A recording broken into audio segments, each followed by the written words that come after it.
right? So this is the S&P 500 on the 15-minute chart. Now I'm just going to be breaking down a few basic concepts, right? So I start off with marking out structural low, structural high, structural low, and then the structural high over here. So these are my basic 4-pillar approach, which I go through in every single day, every single video. So structure low, structure high, structure low, and then we have our structure break over here.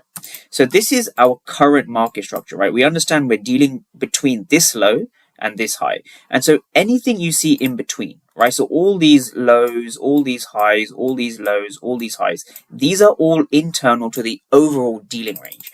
And so understanding your dealing range is one of the most important things. So your dealing range is going to be from this most recent low up to this most recent high, right? Most recent low to most recent high.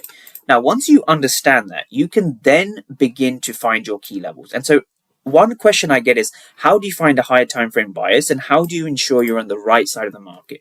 Well, the way you do that is by finding key levels with 2 basic concepts, right? Premium and discount and weekly opening price. So this is what I'm going to be going over. So if you look at this market structure over here on the left, let's kind of break down what we're talking about. So we have a structural low down here and we have a structural high. So anything in between is internal, right? So this is the dealing range we're focusing on. So we have, of course, a dealing range low and we have a dealing range high.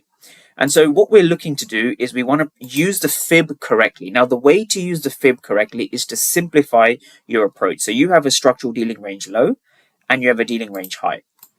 So what you're looking for is a key level to short from in this region, right? Just like this. This is basically what you're looking for. So it's very, very simple. So the 4 steps, right?